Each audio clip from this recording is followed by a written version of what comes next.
ahí quedamos acerca de un pasaje que está hablando acerca de Jesús. El Jesús que vemos ahí se está proclamando el pan de vida. Y este día que celebramos la cena del Señor, pues podemos aprender mucho de este pasaje, porque en estos versículos que vamos a ver es como la preparación de los discípulos y de los oyentes en aquel tiempo, para que ellos pudieran entender acerca del sacrificio de Cristo.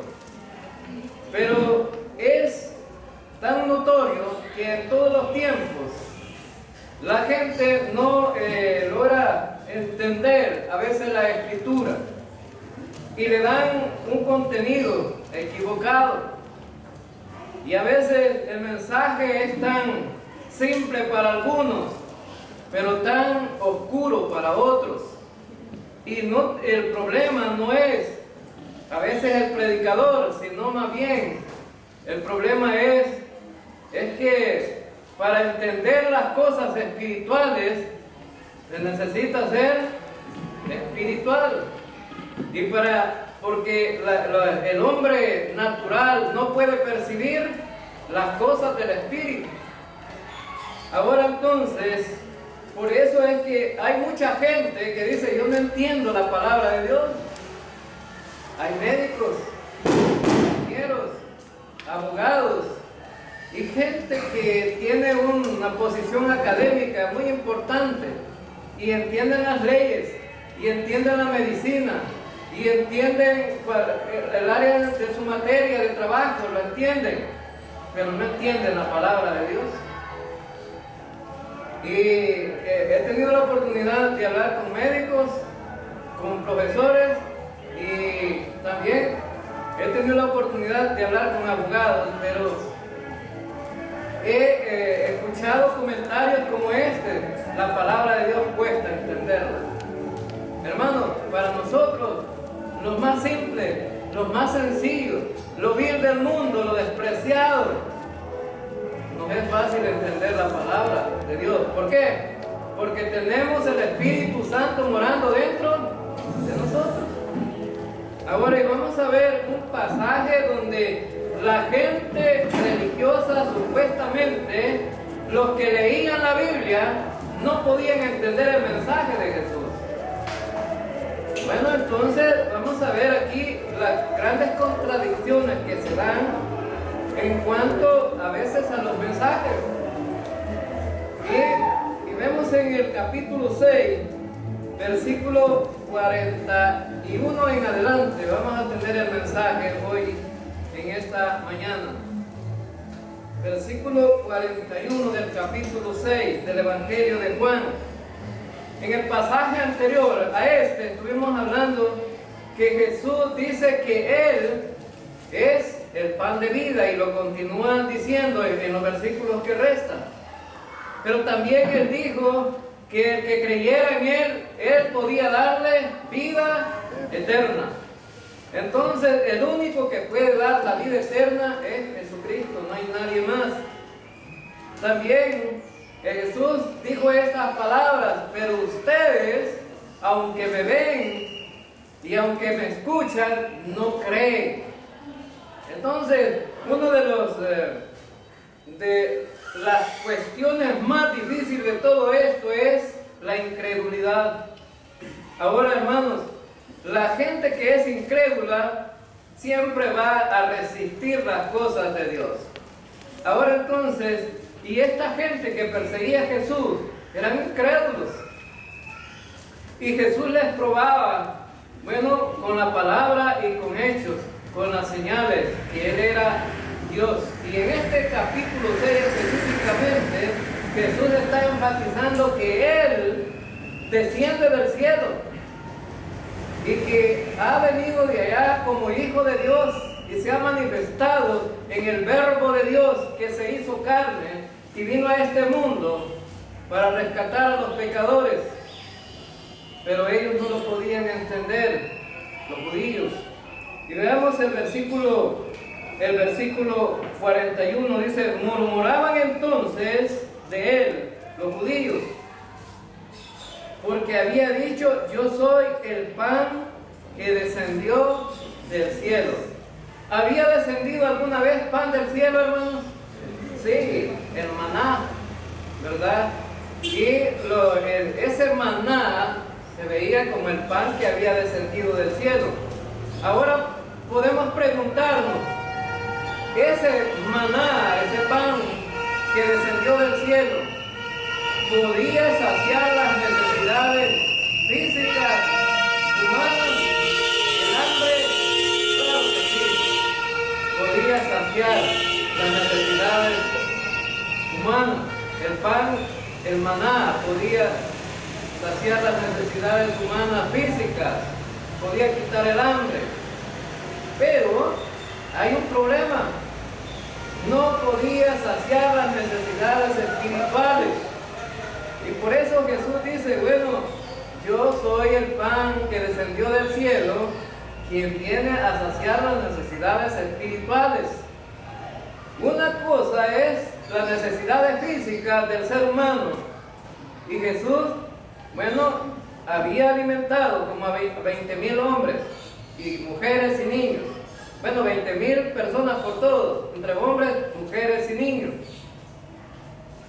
Pero esa necesidad física de comer, ¿cuánto dura una comida?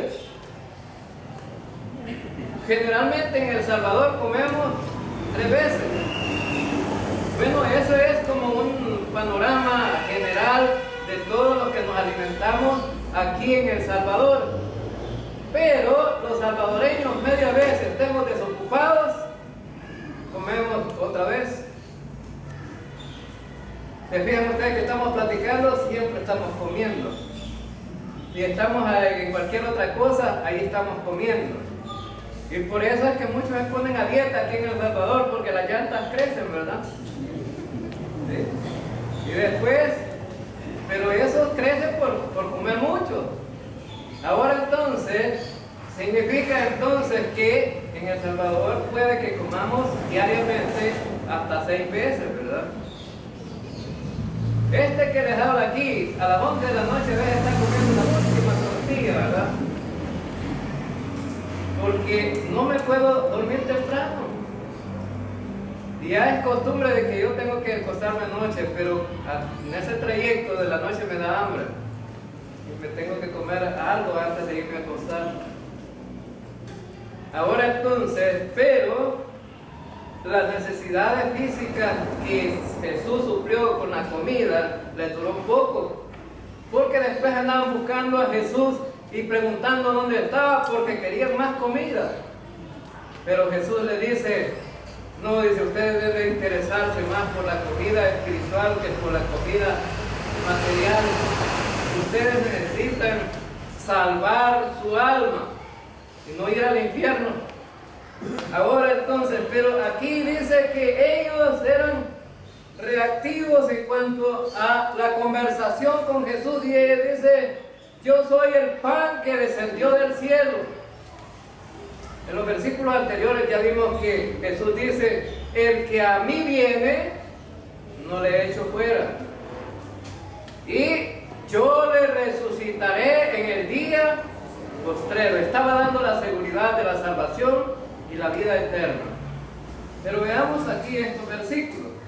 Él dice en el versículo 42, y decía: ¿no es este Jesús, el hijo de José, cuyo padre y madre nosotros conocemos? ¿Cómo pues, dice este, del cielo he descendido? Aquí hay un serio problema, ¿verdad? Hay un serio problema, y ese problema se vive todos los días en cuanto a la interpretación bíblica que muchos grupos religiosos pueden hacer de este versículo. Ahora, ellos dicen: este dice que descendió del cielo, pero si nosotros sabemos que es hijo de José y María, le hemos visto crecer. Y vieron su crecimiento y cómo él había había sido como hijo y como, bueno, y como cualquiera de nosotros. ¿Era verdad, hermano, que Jesús había nacido de María? Sí, era verdad. Pero aquí también estaban negando una cosa. Estaban negando que Jesús era Dios. Hermanos, es verdad que Jesús nació de María, pero es verdad que no era hijo de José, sino, ¿cómo fue que fue engendrado Jesucristo? Por obra del Espíritu Santo. Ahora entonces, ¿de quién era hijo entonces? No era hijo de José. Bueno, José era el hijo legal, humanamente hablando, porque dentro de la familia judía reconocían a José como el padre de Jesús. Ahora entonces, pero el verdadero padre era Dios, fue engendrado por el Espíritu Santo. Y ellos dicen, ¿cómo este está diciendo que es hijo de Dios, que descendió del cielo, si no nosotros le hemos visto crecer? Ah, pero lo que no dijeron fue, ¿cómo es que había sido engendrado? Ahora, hermanos, el hecho de ser engendrado por medio del Espíritu Santo, eso significa que Jesús también era 100% humano Jesús, pero 100% divino, porque provenía de Dios. Y ellos estaban negando aquí que Jesús era 100% divino. Ellos se podían dar cuenta que Jesús era humano. ¿Y cómo nos damos cuenta que Jesús era humano? ¿Comía Jesús, hermanos? Sí, comía Jesús. Ahora, hermano, en la cruz derramó sangre Jesucristo. ¿Y quién es lo que tiene sangre? ¿Los espíritus echan sangre? No, cuerpo físico de alguien tiene sangre. Bueno, allá en mi pueblo, allá por mi tierra, a los que casi no tienen sangre, le tienen pupitos de caldera, ¿verdad? Porque están anemios. Pero eso es un mal dicho, ¿verdad? Es decir, están anemios. Entonces, pero, más sin embargo, a pesar de que uno puede estar anémico, siempre tiene sangre. Y resulta que ellos no estaban reconociendo a Jesús como Jesús divino. Lo podían ver normalmente como una persona que se había creado en la familia de José. Ahora entonces, pero estaban negando también el nacimiento original de Jesús como había sido. Hay otra cosa importante aquí, y es que hay un grupo religioso que no acepta. Y yo digo, bueno, es ilógico pensar de esa manera, porque ahora, hermano, Jesús nació de María. ¿Y cómo nació Jesús? ¿Cómo pudo nacer Jesús de María? Nació así es decir, salió con un espíritu Jesús ahí y después se encarnó. No. ¿Cómo nacen los niños, pues? Naturalmente. Así nacen los niños, nacen naturalmente. Y después del nacimiento de Jesús, ¿María siguió siendo virgen? No, porque al abrir la matriz ya no hay virginidad. Es decir, ¿María fue virgen cuando fue engendrado Jesús? Sí, pero no fue virgen ya cuando nació Jesús. Ahora otro problema. ¿Tuvo más hijos María? Sí, tenemos una lista, hermanos y hermanas. Ahora entonces, pero, más sin embargo, estos estaban diciendo, ¿cómo es posible? Y dice el versículo 43, Jesús respondió y le dijo, no murmuréis entre vosotros. La palabra murmurar significa hablar mal de otro. Eso significa, ¿verdad? Cuando nosotros estamos hablando de otra persona, estamos murmurando. ¿Y cuántos levantan la mano los que no murmuran? Si no la levantaron es porque murmuran, ¿verdad? Ahora entonces, todos los seres humanos siempre tenemos la vista puesta en los demás, ¿verdad? Y miren, y lo más irónico es que la gente a veces hace cosas buenas, pero nunca decimos las cosas buenas de los demás, solo lo malo, ¿verdad? Solo lo malo. Ahora entonces, y dice Jesús, dejen de estar hablando las cosas que no son. Y dice el versículo 44, ninguno puede venir a mí si el Padre que me envió no le trajere, y yo le resucitaré en el día postrero. Ahora aquí vemos una cosa extraordinaria y maravillosa. Y dele gracias a Dios, hermano y hermana, dele gracias a Dios, porque si no hubiera sido porque Dios le trae, entonces usted no estuviera aquí y no pudiera llamarse hijo de Dios. Y vamos a explicar cómo es que Dios trae a las personas a Cristo. Fíjense bien que desde el origen de todas las cosas hay una gran lucha. Y la gran lucha significa que Satanás está en gran oposición en contra de Dios y de su plan establecido. Y uno de los planes de Satanás es siempre estar en contra de Jesucristo. Ahora bien, entonces, este versículo dice, nadie puede venir a mí si no fuera de parte de Dios Padre, que le ha traído. Ahora, Dios ha puesto los recursos para que la gente pueda entender su plan y puedan venir a Cristo. Y hay dos cosas importantes que Dios ha puesto. Una es su palabra. Es su palabra. Y bueno, dos, el Espíritu Santo. Hermanos, nadie puede convertirse en un creyente a menos que lo convenza de pecado el Espíritu Santo. Amén, hermanos. Es que por la obra humana no se hace nada. Hay muchos que se decepcionan cuando andan evangelizando y dicen, yo ya fracasé en este ministerio, le hablo a la gente y no se convierten al Señor. Y mire, yo atallo y lucho y le explico la palabra de Dios y no se convierten. Ahora había que preguntarse cómo lo está haciendo. ¿Está dejando que el Espíritu de Dios trabaje o usted quiere convencer a la gente a base de esfuerzo personal? Si alguien quiere convertir a alguien a través del esfuerzo personal, nunca lo va a lograr. Y vamos a ver esa lucha que tiene el Espíritu Santo y tiene Dios, y cómo es que Satanás actúa. Vamos a ver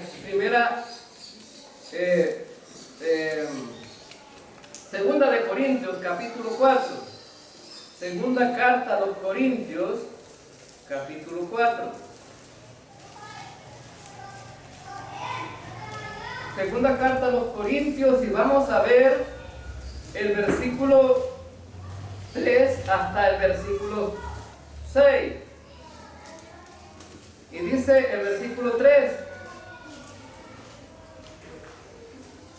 Dice el versículo 3, pero si nuestro evangelio está aún encubierto en los que se pierden, está encubierto, en los cuales el Dios de este siglo cegó el entendimiento de los incrédulos, para que no les resplandezca la luz del evangelio de la gloria de Cristo, el cual es la imagen de Dios. Porque no nos dedicamos a nosotros mismos, sino a Jesucristo como Señor, y a nosotros como vuestros siervos por amor de Jesús. Porque Dios, que mandó que de las tinieblas resplandeciese la luz, es el que resplandeció en nuestros corazones para iluminación del conocimiento de la gloria de Dios en la paz de Jesucristo. Ahora veamos algunas cosas importantes de este pasaje. Necesitamos siempre comparar las Escrituras para poder entender algunas cosas. Ahora veamos, cuando vemos aquí la resistencia de la gente para que puedan ir a Cristo y creer en Él, puede ser dos cosas. Una, porque la obra del ministerio del evangelismo lo está haciendo bajo su propia fuerza, o porque Satanás está metiéndose. ¿Qué es lo que hace Satanás? Bueno, tiene cegado el entendimiento de la gente. Y usted puede notar que hay gente que usted le dice una cosa, y no entiende. No sé si algunos que han evangelizado se han encontrado con personas como estas, que le explicamos el evangelio y le decimos: el evangelio es que Cristo murió por sus pecados y que fue sepultado y que resucitó al tercer día conforme a las Escrituras. Y la gente dice: ¿lo entiende? Sí, lo entiendo, pero sin las obras nadie puede ser salvo. No sé si ustedes han encontrado gente así, que dicen que entienden el evangelio y realmente no lo entienden. No dice: sí, es bonito lo que usted dice y Cristo murió por nuestros pecados, pero de todas maneras, si usted no guarda los mandamientos, no puede ser salvo. ¿Está entendiendo la gente realmente el evangelio? No. Y dice que Él tiene cegado el entendimiento para que no vean el resplandor o la luz del evangelio, porque el evangelio es la luz que saca de las tinieblas a la gente, para que en esa iluminación, en ese resplandor, puedan ver a Cristo. Pero la gente, cuando Satanás la tiene atrapada, no puede ver a Cristo. Puede ver cualquier otra cosa, pero no puede ver a Cristo. Y dice aquí en el versículo 3: pero si nuestro evangelio está encubierto, entre los que se pierden está encubierto. Ahora, ¿qué pasa con los que no pueden entender el evangelio, hermanos? ¿A dónde están destinados? Al infierno. Porque se pierde. La palabra perder significa que la gente va a ir al infierno. Ahora, este versículo 4: lo cual es el Dios de este siglo, cegó el entendimiento de los incrédulos, para que no les resplandezca la luz del evangelio de la gloria de Cristo, el cual es la imagen de Dios. Ahora entonces, vemos entonces muy claramente en estos versículos que el problema para que la gente pueda ir a Cristo, y especialmente este grupo de judíos que andaba detrás de Jesús, no podían ir a Cristo. ¿Por qué? Porque Cristo mismo se los aclara: si el Padre no les da que vengan a mí, jamás van a venir. Porque el Padre les ha dado la claridad del evangelio, pero no lo pueden entender. Ahora, entonces, vemos que en el evangelio de Juan también dice que el Espíritu Santo convencerá de pecado y de juicio. Es decir, que el Espíritu Santo es el único que puede sacar de la mente sucia del ser humano y dejarla limpia para que pueda ver realmente el evangelio. Cuando a usted le digan, hermano, que ya te lavaron el coco, no se sienta mal, dele gloria a Dios, porque es cierto. Qué bueno, hermanos, que nos lavaron el coco, ¿verdad? Para sacarnos toda la basura y para que Cristo estuviera en nuestra mente. Amén, hermanos. Claro, no se moleste porque le dicen: ya te lavaron el coco, ya te hiciste de los aleluyas. No se sienta mal. Y fíjense que dice en el versículo 6: porque Dios que mandó que de las tinieblas resplandeciese la luz, es Él que resplandeció en nuestros corazones para iluminación del conocimiento de la gloria de Dios en la paz de Jesucristo. Ahora entonces, está hablando aquí de la gloria de Dios en la paz de Jesucristo. Es decir, podemos ver a Dios a través de Jesucristo. Podemos ver a Dios a través de Jesucristo. Es decir, es la única manera de poder entender a Dios. Y vamos al Evangelio de Juan otra vez. Y dice aquí: ninguno puede venir a mí si el Padre que me envió no le trajese, y yo le resucitaré en el día postrero. Ahora, en Juan capítulo 5, vamos a ver el capítulo 5, que ya lo estudiamos, versículo 39 al 40. Versículo 39 al 40 dice: escudriñad las Escrituras, porque a vosotros os parece que en ellas tenéis la vida eterna, y os parece que, bueno, y ellas son las que dan testimonio de mí. Ahora, escudriñar las Escrituras es una orden para nosotros. Escudriñar las Escrituras, porque en ellas os parece que tenéis vida eterna. Ahora, entonces, ¿de qué nos habla la Escritura? Para poder tener la vida eterna. Las Escrituras nos están diciendo que el único que puede salvar es Jesucristo. Si nosotros escudriñamos las Escrituras y nos damos cuenta que Salvador es Jesucristo y el único que puede salvar, entonces, y alguien lo cree, entonces va a tener el ¿qué? Como resultado, vida eterna. ¿Y la vida eterna cuánto dura, hermano? Eternamente. Ahora, y algunos no se la creen todavía, no dicen, pero mientras viva aquí no me siento seguro todavía, no me siento seguro. Ahora, hermano, ¿por cuánto tiempo nos ha comprado el Señor con su sangre preciosa? ¿Para cuánto tiempo? Para toda la eternidad. Él pagó el precio. Y hay razones para asegurar que un creyente ya no se puede perder.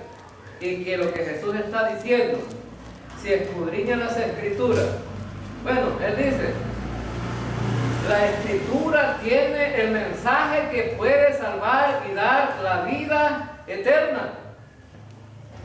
El problema es que a veces la Biblia la leemos como leer el periódico. ¿Cuál es la parte más leída de un periódico que sale todos los días? ¿Cuál es la parte más leída? Dos cosas son más leídas: las noticias de la portada, ahí se va la gente, miren las noticias que vienen hoy, y el fútbol.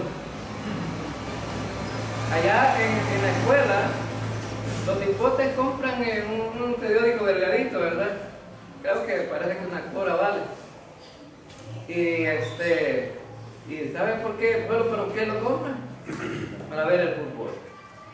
Ahora entonces, y resulta, pero lo demás no tiene importancia de un periódico. Claro. Pero la gente a veces de la Biblia, ¿qué es lo que le interesa y leer de la Biblia? Igual que el periódico, a veces la gente lee lo que le interesa, eso lee. Pero la gente, ¿qué es lo que más interés tiene hoy día? Bueno, la gente está buscando ser prosperado. ¿Pero prosperado cómo? ¿Espiritualmente? No, ser prosperado materialmente. Y andan leyendo los pasajes que son para Israel, ni siquiera para la iglesia. Y el Señor dice, bueno, si cumplieres con estos mandamientos, yo te bendeciré, bendito serás en la tierra, benditas serán tus vacas, bendita será tu familia, bendita será tu mesa, bendita será la batalla donde vas a tener la comida, donde vas a amasar la masa, bendita será todo. Ahora, pero ¿saben qué? No leen la segunda parte. Solo en Deuteronomio capítulo 28, que es uno de los capítulos más leídos de la gente que busca la prosperidad, solamente leen del versículo 1 al versículo 14, porque habla de toda la prosperidad para Israel. Pero a partir del versículo 15 hasta el final no lo leen. ¿Y por qué no lo leen? Porque dice: maldito serás en la tierra, maldita será tu familia, malditas serán tus vacas. Bueno, ¿por qué será que no lo leen? Bueno, porque a la gente le gustan solo las cosas bonitas, las cosas que le agradan. Ayer oíamos un mensaje en el cementerio que quedó a medias. ¿Y saben por qué quedó a medias? Les voy a explicar. El predicador dijo unas verdades ahí. Dijo que el pecado había entrado, la muerte había entrado por la culpa de un hombre. ¿Es cierto eso? Por Adán. Y dijo también que iba a haber resurrección. ¿Es cierto que va a haber resurrección, hermano? Y dijo que iba a haber resurrección de los buenos y de los malos. Pero hasta allí llegó el mensaje.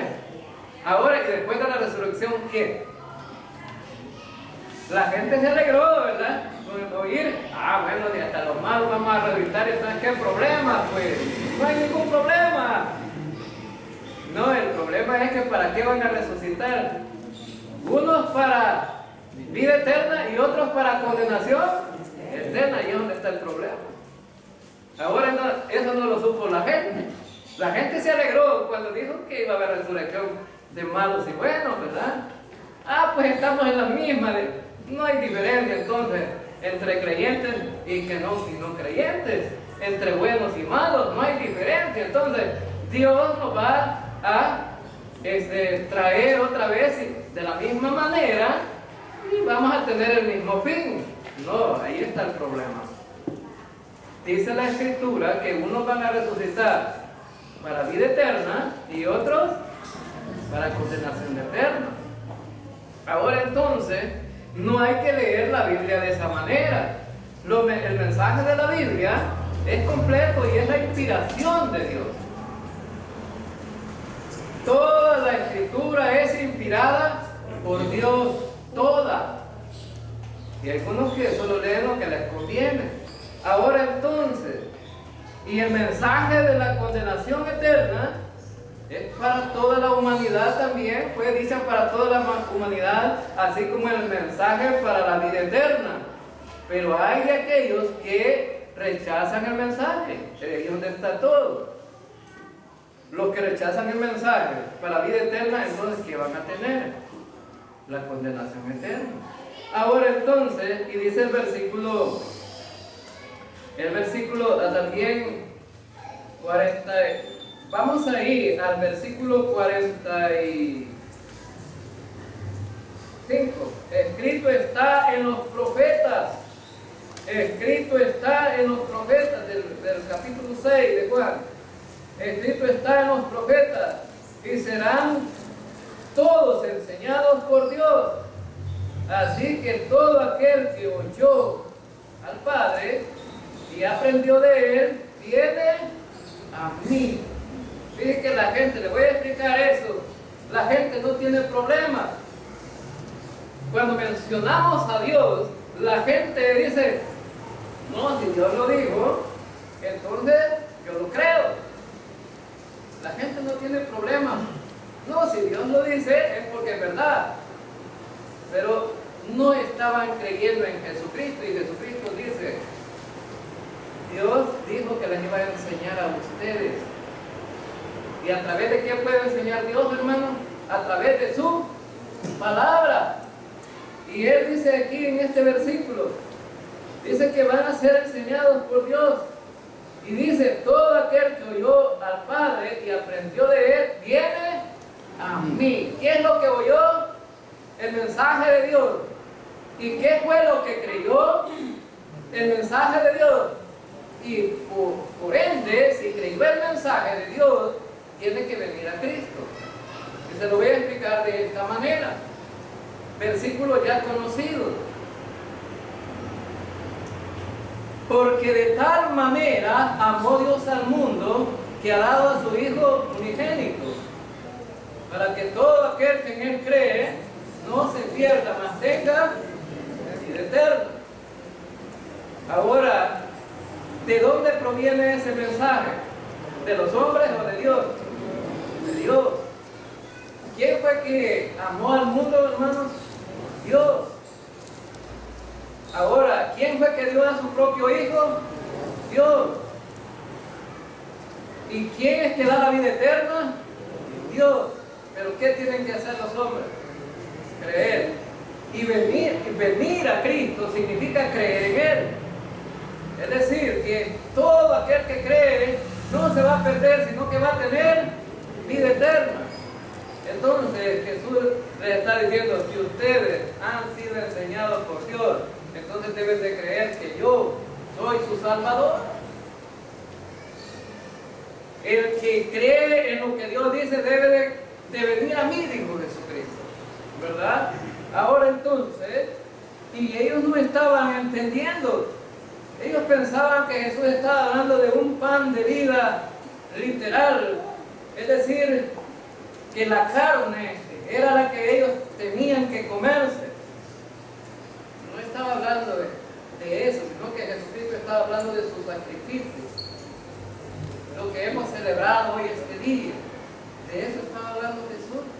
Ahora, y dice el versículo 46, no que alguno haya visto al Padre, sino aquel que vino de Dios. Este ha visto al Padre. Y de cierto digo, el que cree en mí tiene vida eterna. Miren, se fijan ustedes que qué constante de la vida eterna aquí. Ahora, solo el que descendió del cielo es que ha visto al Padre. ¿De dónde descendió Jesús, hermano? ¿Cuándo descendió del cielo? Cuando nació de la Virgen María.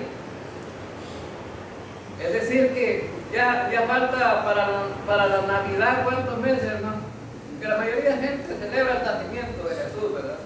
Aunque, sinceramente, Jesús no nació en diciembre. Nació bien en el mes de abril o marzo, por ahí. Ahora entonces, pero la gente celebra el nacimiento de Jesús en diciembre y todos se alegran, se pone de fiesta, todo colorido, ¿verdad? Y los comercios se ponen pues ahí con ofertas y todo, ¿verdad?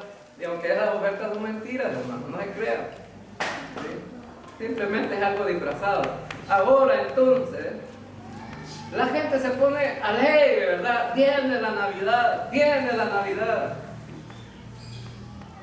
Bueno, entonces, pero estos estaban rechazando el nacimiento de Jesús. Y él estaba diciendo, no, Jesús estaba diciendo, yo vengo del cielo y nació, ¿verdad? Como alguien que venía del cielo. Ahora entonces, y tenía testigo Jesús que había nacido, que había venido del cielo. Sí, hombre, si los ángeles dieron gloria a Dios, porque el nacimiento de Jesús, porque no era cualquier nacimiento, era el Hijo de Dios naciendo. Ahora, y humanándose para que a través de su humanidad viniera a rescatar al mundo perdido. Y Jesús dice aquí, bueno, de cierto digo que el que cree en mí tiene vida eterna. ¿Por qué es que podemos tener la vida eterna entonces? Por creer. No dice levante la mano, haga la oración del pecador, guarde los mandamientos. No dice vaya a la iglesia, no diga bautícese, no diga, no, esas cosas las hacemos porque es necesario hacerlo, porque es bíblico hacerlo también. Es decir, pero no estamos obligados para salvarnos, no estamos obligados a cumplir eso. Ahora, Es decir, hermano, no hay ninguna oración del pecador en la Biblia que pueda salvar a la gente. No, la celebración de la cena del Señor no salva a nadie tampoco. Hay quienes que dicen, bueno, voy a tomar la cena porque va a ser que hoy me muera, entonces ya con la cena yo me voy directo para el cielo. ¿Será cierto eso, hermano? Si no ha confiado en Cristo, no va para el cielo. No va para el cielo. Y una de las verdades, de las que no fueron verdades, que se dijo en la predicación que oímos ayer, fue que dije que todo el mundo va a descansar. O sea, como dije en la cruz ahí, o en las lápidas ahí en el cementerio, que de Dios goce, no es tan cierto, hermano. Algunos pueden disfrutar y gozar con el Señor, otros no. Porque los creyentes, cuando nos morimos, vamos a gozar, hermano, a disfrutar de la comunión con el Señor. Amén. Pero los que no son creyentes, no. ¿Y para dónde van? A sufrir. No van a descansar, a sufrir mientras viene la inauguración del infierno. ¿Y para dónde? Pues hay un lugar que se llama Seol, el Hades, donde todavía están residiendo muertos. ¿Y los muertos qué van a hacer ahí? A disfrutar. Como decía un guardia que estuvo aquí en Chapertí, que yo creo que algunos lo conocieron, porque era famoso por su conducta, ¿va? Decía, pero no voy a mencionar el nombre por respeto, ¿verdad? El nombre. Decía él, yo al cielo no quisiera ir porque esos viejitos solo rezando, pa. Quizás era católico, solo rezando, pa. Va a ser aburrido eso allá. Yo voy a ir al infierno porque allá sí voy a relajar con los diablos. ¿Pero a tiempo eso, hermano? ¿Que van a relajar con el diablo allá? No, pues. ¿Qué dijo el rico que estaba allí en el Hades?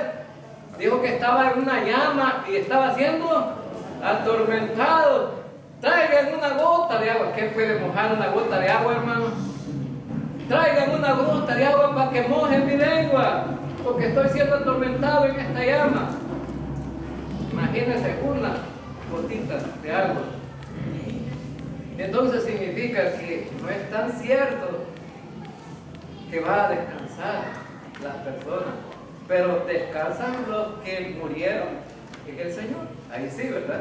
Ahora entonces, vemos aquí, entonces en este pasaje, ya para ir terminando, dice el versículo,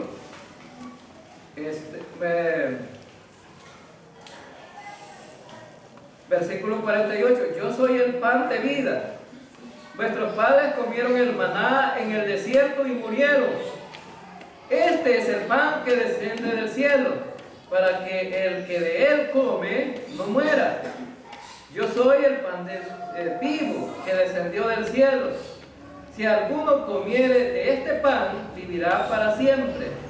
Y el pan que yo daré es mi carne, la cual yo daré por la vida del mundo. Entonces los judíos contendían entre sí diciendo, ¿cómo puede este darnos a comer su carne? ¿Entendían el mensaje estos? No entendían para nada. Y eran los que leían la Biblia en ese tiempo. Los que leían la Biblia.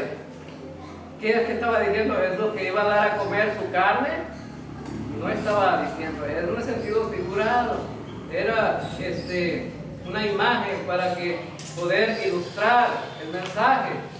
Él estaba diciendo que él iba a dar su propia carne, su propio cuerpo en sacrificio en la cruz del Calvario.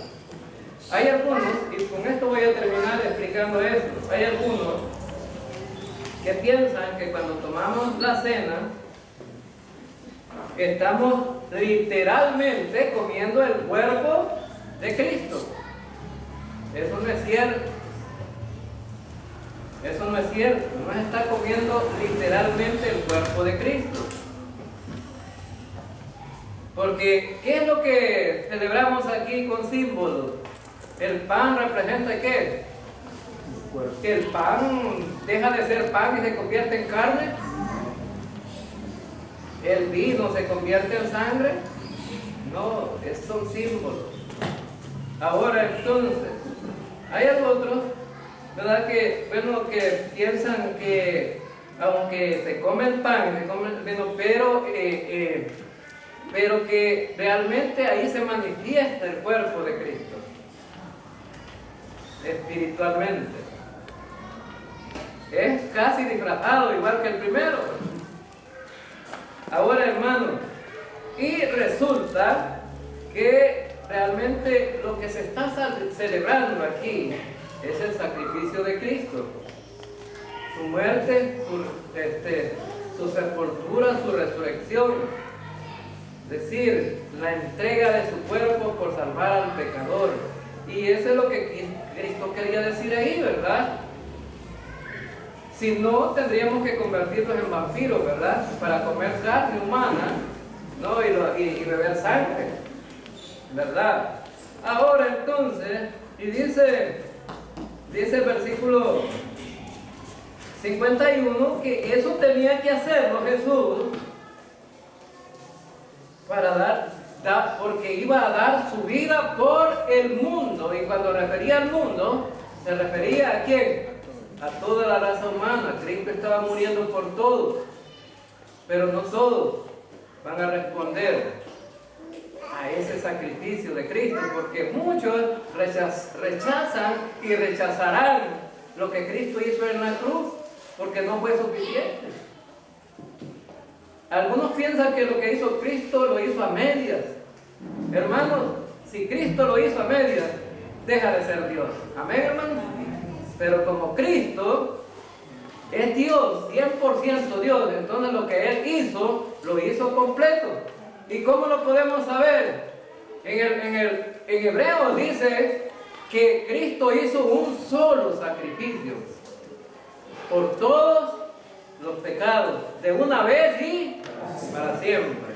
Y la palabra de una vez y para siempre, ¿qué significa? Pues que ya no hay más sacrificios, que solamente ese fue suficiente.